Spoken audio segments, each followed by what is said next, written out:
মার্কিন কংগ্রেসে পাশ হওয়া আইনের আওতায় কুখ্যাত যৌন নিপীড়ক জেফ্রি এপস্টেইন সংক্রান্ত কয়েক হাজার নথি প্রকাশ করেছে যুক্তরাষ্ট্রের বিচার বিভাগ। তবে যারা অধীর আগ্রহে এপস্টেইন ফাইলের অপেক্ষায় ছিলেন তাদের অনেকেই হতাশ হয়েছেন। সর্বশেষ প্রকাশিত নথির কিছু জায়গায় কালো করে ঢেকে দেওয়া হয়েছে, আর কিছু নথি একেবারেই জনসমক্ষে আনা হয়নি, যা নিয়ে হতাশা প্রকাশ করেছেন অনেকে।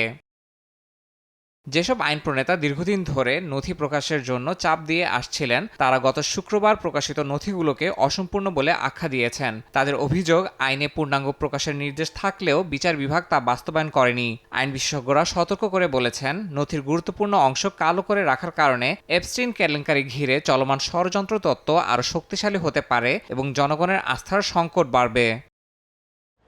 বিচার বিভাগ এপস্টেইনের সঙ্গে জড়িত ১,২০০-র বেশি ভুক্তভোগী ও তাদের স্বজনকে শনাক্ত করেছে। সর্বশেষ নথিতে ডাউনিং স্ট্রিটের বাইরে এপস্টেইনের সহযোগী গিলেন ম্যাক্সওয়েলের ছবি, মারে লাগোতে এপস্টেইনের উপস্থিতির তথ্য এবং সাবেক প্রেসিডেন্ট বিল ক্লিনটনের একাধিক ছবি রয়েছে। সঙ্গীত তারকা Mick Jagger, Michael Jackson, Diana Ross ও ব্রিটিশ রাজপরিবারের সদস্য প্রিন্স অ্যান্ড্রুর ছবিও নথিতে দেখা গেছে।